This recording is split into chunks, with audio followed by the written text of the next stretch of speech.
بہت برا کر گئی مہنم کے ساتھ۔ اپن نے الزام لگایا، تہمت لگایا، بہتان لگایا، بد کردار کہا اپن نے اسے۔ اس کی بربادی میں اپن کا ہاتھ بھی ہے پروفیسر صاحب۔ کیسے اپنے گناہوں کی معافی مانگوں، کیسے اپنے رب کے سامنے جھکوں؟ اپن کی سزا بتا دیں بس۔ وہ روتے ہوئے ہچکیوں کے بیچ کہہ رہی تھی، مہنم سے معافی مانگو۔ اگر وہ آپ کو معاف کر دیتی ہے، اگر مہنم اپنا حق حلال کرتی ہے، تو آپ کا رب بھی آپ کو بخش دے گا۔ یہی آپ کی سزا ہے شین، کہ آپ مہنم کے سامنے جا کے اپنے ہر گناہ کا اعتراف کر لیں۔ شین بھیگی آنکھوں سے انہیں دیکھ رہی تھی، جبکہ وہ اب کوئی کتاب اٹھا کے پڑھنے لگے تھے۔ یہ اپن کی سزا ہے؟ شین حیرت سے پوچھ رہی تھی۔ پروفیسر ذاکر نے نظر اٹھا کے اسے دیکھا تھا۔ سزا تو آپ کی ایک بدکار کے جتنی ہے کہ جب وہ بدکاری کرتے پکڑا جائے اور اسے کوڑے مارے جائیں، ویسے ہی آپ کی سزا بھی بنتی ہے۔ لیکن اگر آپ مہنم کے سامنے اعتراف جرم کر کے معافی مانگ لیں اور وہ آپ کو معاف کر دیں، تو بے شک اللہ بے حد مہربان ہے اور بخشنے والی ذات ہے۔ وہ اپنی بات کہہ کے پھر سے کتاب پڑھنے لگے، جبکہ شین دھڑکتے دل کے ساتھ انہیں دیکھتی رہی اور پھر نظریں جھکا کے لب کاٹتی وہ وہاں سے چلی گئی تھی کہ سزا کوئی بھی ہو، اسے اب اپنی سزا بھگتنی تو ہے۔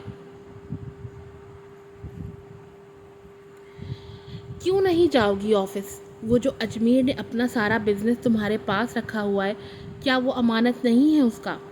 کیا تم خیانت نہیں کر رہی؟ دیمیر لب بھیچے اسے باتیں سنا رہا تھا، جبکہ مہنم سپاٹ نظروں سے اسے گھور رہی تھی۔ مجھے آفس، اس بزنس اور تم لوگوں سے دور ہی رہنا ہے۔ دور رہ لینا، فی الحال اجمیر کے واپس آنے تک اس کا سب سنبھالو مہنم۔ تم بیوی ہو اس کی، اور اس کی ساری بزنس ڈیلز تمہاری وجہ سے ڈیلے ہو رہی ہیں۔ یہ صحیح نہیں ہے بالکل بھی۔ ایٹ لیسٹ اس کے واپس آنے تک آفس آ جایا کرو پلیز۔ اور پھر ایک بڑی جنگ کے بعد اس نے آفس جانا شروع کر دیا تھا۔ ابھی بھی وہ اپنی میٹنگ اٹینڈ کر کے پھر سے اپنے آفس روم میں آئی تھی۔ فائل دور ٹیبل پہ اچھال کے اس نے اپنے بال بکھیرے تھے۔ اف، اپنی گردن سہلاتی مہنم اپنا کوٹ بھی اتار کے صوفے پہ پھینک چکی تھی، جبکہ ان دو آنکھوں نے بے حد دلچسپی سے اس کے ہر عمل کو دیکھا۔ کافی، خود سے کہتی وہ انٹرکام تک جانے کے لیے مڑی، جب اس کی نظر سامنے دیوار سے ٹیک لگا کے کھڑے اجمیر پہ پڑی تو ایک پل کے لیے وہ اپنی جگہ پہ ٹھٹک گئی تھی، جبکہ اجمیر سینے پہ ہاتھ باندھے دیوار سے ٹیک لگائے مسکراتی آنکھوں سے اسے دیکھ رہا تھا۔ اجمیر، اس کے لب ہلے تھے۔ کیسی ہو مہنم؟ وہ مہنم سے سوال کرتا اس کے قریب آ رہا تھا۔ 1 سال کا عرصہ گزر چکا تھا اور وہ 1 سال بعد اسے دیکھ رہی تھی۔ وہ مکمل بدل چکا تھا، اس کی شخصیت پر اعتماد سی ہو گئی تھی۔ آنکھیں ٹھیک ہو جانے کے بعد وہ بے حد بدل گیا تھا۔ وہ جو احساس کمتری کا شکار ہوا کرتا تھا، اب وہ پر اعتماد ہو کے وجیحہ مرد بن چکا تھا، جس کی بولتی آنکھوں میں دیکھتے مہرم کو اپنا دل ڈوبتا محسوس ہوا تھا۔ وہ محرم تھا اس کا، لیکن وہ ہرجائی بھی تو تھا۔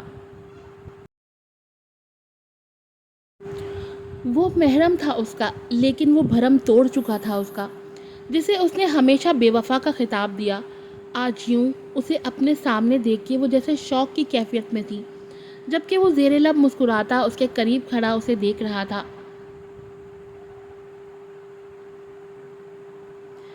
تو تم ہو مہنم، آج اپنی آنکھوں سے تمہیں دیکھ رہا ہوں، جسے میں نے اپنی تاریکیوں میں بے پناہ محبت کی، جو میری محرم بنی میری تاریکیوں میں۔ وہ اس قدر خوبصورت ہے۔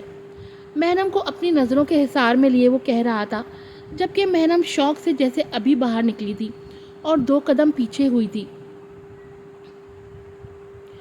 اور تم وہی شخص ہو جسے میں ان 12 مہینوں میں بے وفا کا نام دے چکی ہوں، جو میرا بھرم توڑ کے میرا ہرجائی بن چکا ہے۔ وہ سپاٹ لہجے میں کہہ رہی تھی، جبکہ نہ جانے کیوں اجمیر کو اس کے لہجے میں شکوے سے محسوس ہوئے تھے۔ تبھی زیر لب مسکرا دیا تھا۔ 2 قدم آگے بڑھا تھا وہ۔ مہنم کی آنکھوں میں شکوے پڑ چکا تھا شاید وہ، جبکہ اتنے عرصے بعد اسے سامنے دیکھ کے مہنم کو سمجھ نہیں آ رہی تھی کہ وہ کیسے رد عمل کا اظہار کرے۔ وہیں رہو اجمیر، میرے قریب آنے کی ضرورت نہیں ہے۔ اجمیر نے ابرو اچکائے تھے۔ اور اگر میں پیچھے نہ ہٹوں تو؟ اسے نظروں کے حصار میں لیے اجمیر قدم قدم اس کی طرف بڑھ رہا تھا، جبکہ مہنم اس کی شخصیت کا اعتماد دیکھتی بوکھلا کے پھر سے پیچھے ہوئی تھی۔ اگر میں تمہارے قریب آنا چاہوں تو وہ اب بھی کہہ رہا تھا، جبکہ محرم گنگ سی اسے دیکھ رہی تھی، جو آنکھوں میں محبت لیے اس کی طرف آ رہا تھا اور وہ دیوار سے جا لگی تھی۔ اگر محرم، اگر میں تمہیں اپنے حصار میں لینا چاہوں تو اجمیر اس کے قریب ہوا تھا کہ ایک دوسرے کی سانسوں کی آواز تک وہ سن رہے تھے۔ وہ حیرت سے ان آنکھوں کو دیکھ رہی تھی جن میں محرم کا عکس صاف نظر آ رہا تھا۔ اگر یہ کہہ دوں محرم کہ میں تمہاری محبت کا مکمل اسیر ہو چکا ہوں تو محرم، اجمیر اس کے بے حد قریب سرگوشی کر رہا تھا، اپنی سانسیں محرم کے گالوں پہ چھوڑتا وہ گمبھیر نظروں سے اسے دیکھ رہا تھا، جبکہ محرم کو اپنی سانسیں بوجھل ہوتی محسوس ہونے لگی تھی، جیسے ابھی وہ سانس نہ لے پائے گی، جیسے ابھی اسے انہیلر کی ضرورت پڑے گی۔ اگر یہ کہوں محرم کہ ان دنوں، ہفتوں، مہینوں میں تمہیں دیکھنے کی خواہش رہی ہے تو وہ آنکھیں موندے اب سرگوشی کر رہا تھا، محرم کے بے حد قریب۔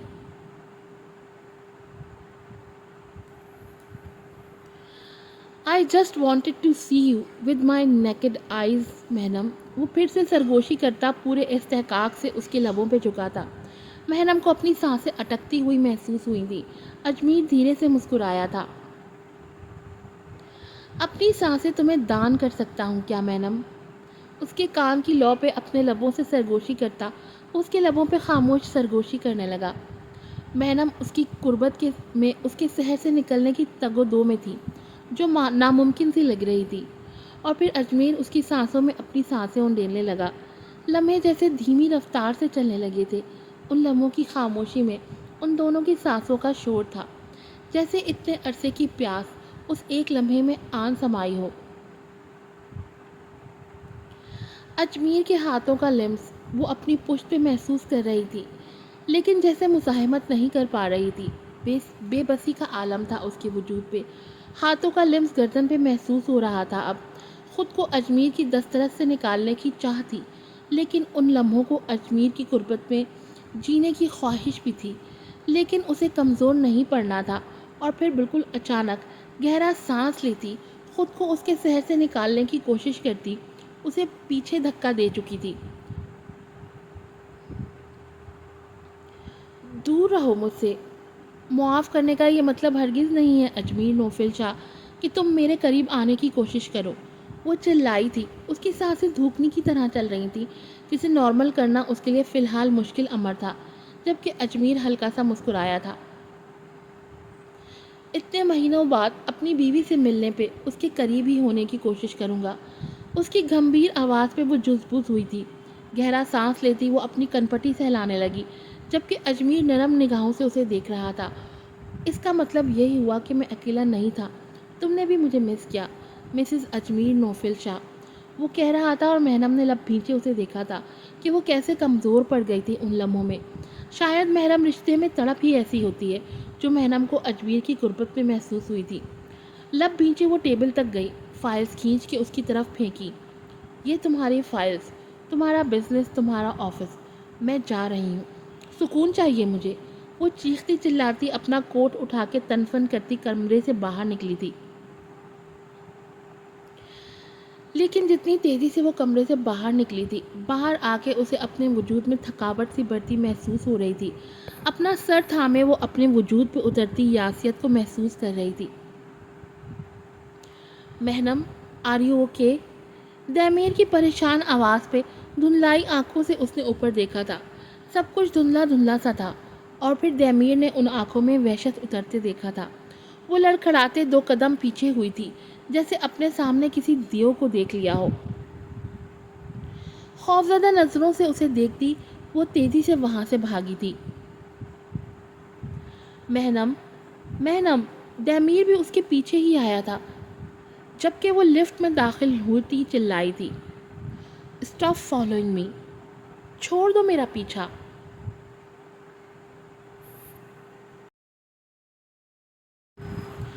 دہمیر وہیں رک گیا تھا اور پریشان نظروں سے بند ہوتے دروازے کو دیکھ رہا تھا۔ دہمیر، بھاری آواز پہ اسے اپنی ہارٹ بیٹ ایک لمحے کو بند ہوتی محسوس ہوئی تھی۔ وہ تیزی سے پیچھے مڑا تھا جہاں اجمیر نم آنکھیں لیے کھڑا اسے دیکھ رہا تھا۔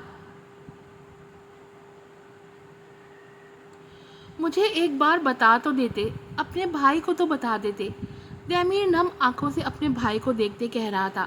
چہرے پہ خوشی اور دکھ کے امتزاج تھا۔ اجمیر کی بینائی واپس آ گئی تھی اور دمیر کے لیے اس سے بڑھ کر کیا خوشی ہوگی کہ اس کا بھائی اب دیکھ سکتا ہے۔ وہ بار بار اجمیر کو چھو رہا تھا، خود کو یقین دلا رہا تھا کہ اس کا بھائی اس کے پاس ہے۔ اجمیر نے بے حد محبت سے اس کے دونوں ہاتھ تھام لیے۔ مجھے علم نہیں تھا کہ یہ سب ہو پائے گا کہ نہیں، میں زندہ رہ بھی پاؤں گا کہ نہیں، اسی لیے چھپایا۔ اور اگر تمہیں کچھ ہو جاتا تو میں کبھی خود کو معاف نہ کرتا اجمیر، کمی بھی نہیں۔ دمیر کہتے کہتے رو دیا تھا۔ اجمیر نے اسے گلے لگایا تھا۔ 1 سال، جانتے ہو اجمیر، 12 مہینے کس اذیت میں گزارے ہیں میں نے، کیسے کیسے خیال آئے تھے مجھے، میرا بھائی کس حال میں ہے، میں اپنے بھائی کی حفاظت نہ کر سکا۔ دمیر کہہ رہا تھا۔ وہ بے حد ٹوٹا ہوا لگا تھا اجمیر کو۔ اس کا مضبوط بھائی کس قدر کمزور سا محسوس ہوا تھا اسے آج۔ تبھی اس نے دمیر کو خود میں بھینچا تھا، ویسے ہی جیسے دمیر اسے خود میں بھینچتا جب وہ خود کو کمزور محسوس کرتا۔ اب نہیں جاؤں گا اپنے بھائی کو چھوڑ کے کہیں بھی، کہیں نہیں جاؤں گا، اجمیر نرمی سے کہہ رہا تھا۔ دمیر اس سے الگ ہو کے اسے دیکھنے لگا۔ مہنم سے ملے؟ اجمیر نے اسبات میں سر ہلایا تھا۔ گہرا سانس لیتا وہ اپنے بھائی کو دیکھنے لگا۔ یہ دیکھ رہے ہو نا اس کی کارروائی؟ وہ نیچے گری فائلز کی طرف اشارہ کرتے بولا تھا۔ ساری فائلز بزنس آفس میرے منہ پہ مار کے گئی ہے۔ دمیر کو مہنم کی کچھ دیر پہلے کی حالت یاد آئی تھی۔ اس نے ہنکارا بھرا تھا، جبکہ اجمیر کے چہرے پہ مسکراہٹ پھیلی تھی۔ خوبصورت آنکھیں کچھ سوچ رہی تھیں۔ مہنم بے حد خوبصورت ہے، بہت اپنی اپنی سی۔ دمیر چونک کے اسے دیکھنے لگا۔ اپنے بھائی کے چہرے پہ پہلی خوشی کو دمیر نے پہلی بار دیکھا، کھلی آنکھوں سے دیکھا تھا۔ ہلکا سا مسکرا کے اس نے سر جھٹکا تھا۔ Everything will be fine. Ajmer بھی اپنے بھائی کو دیکھ کے مسکرانے لگا۔